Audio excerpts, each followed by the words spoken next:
Put down the gavel, let God be judge, lawgiver and king, and watch your heart breathe again. Welcome to the Divine Drop. Today's word for your heart. Take a breath, invite the Holy Spirit, and let your soul be quiet before God, because He is here and He speaks peace.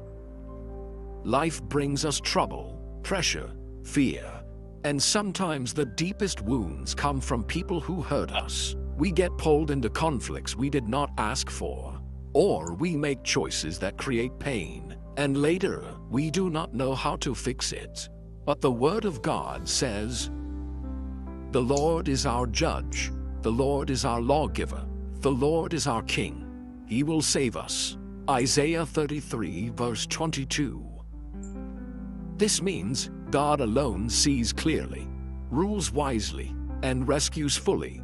He will care for you and defend you. And He will also correct you and me, because His justice is clean and His love is holy. Many times we want those who harmed us to pay. We imagine revenge. We replay the scene. We dream of our own verdicts.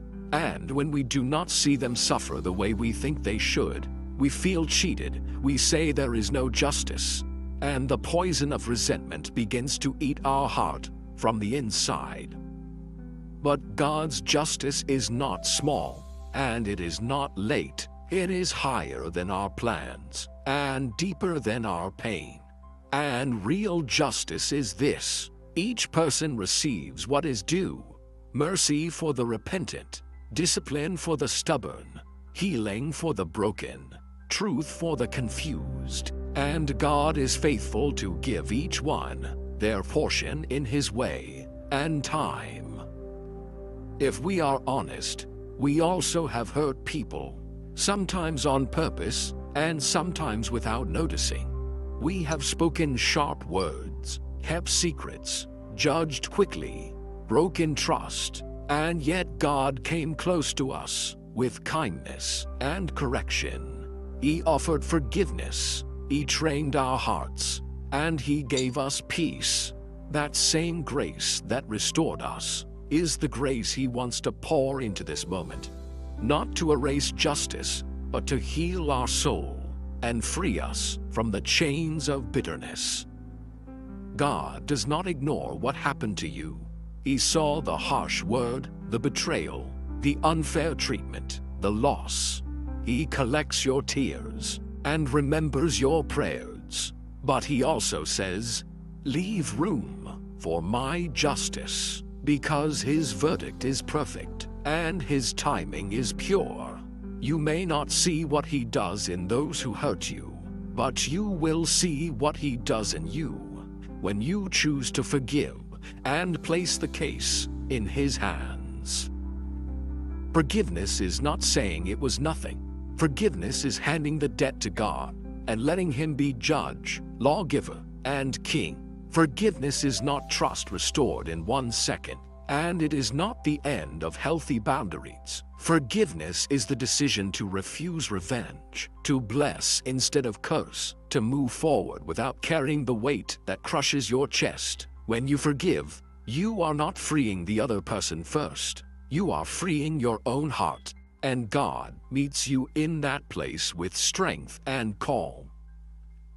So today, choose the narrow road. Tell God the whole truth. What happened, what you felt, what you still feel, and then say, "Father, you lead the case. I release the verdicts to you." And watch how your mind clears, your body loosens, and your hope returns. Keep returning that pain to Him each time the memory rises. Keep blessing, keep praying, and keep your eyes on Jesus, who, when He was insulted, did not insult back, but entrusted Himself to the one who judges justly. If justice feels slow to you, remember God's clock is mercy-shaped. He uses time to bring conviction, repentance, and change. His goal is not to satisfy our anger, but to save, to transform, to set things right in a way that produces lasting fruit. Your part is to forgive, to obey, to walk in light, to keep your hands clean and your heart soft, and he will be your shield. Let us pray. Father, I come as I am. You are my judge, my lawgiver, and my king. You see everything, and you love me. I place before you the people who wounded me, and the moments that still hurt. I renounce revenge, and I hand you the gavel. Heal my heart, remove the poison of bitterness, and teach me to forgive as Christ forgave me. Where I have harmed others, give me courage to repent, to make things right, and to walk in truth. Establish your justice, protect my steps, and be my peace. I humbly say this, in the name of Jesus Christ. Amen. Thank you for sharing these moments with me in the Divine Drop. I am grateful for your time and for the work God is doing in you. May His word keep speaking long after this ends, and may His presence be the calm within you today. If this message helped you, please like, subscribe, and share it so others can find hope. And if you prayed today, tell someone. Open your Bible to the Gospel of John and ask the Holy Spirit to guide you each day. The Lord bless you and keep you, lift your head, steady your heart, and surround you with His favor. He is your judge, your lawgiver, and your king, and He will save you.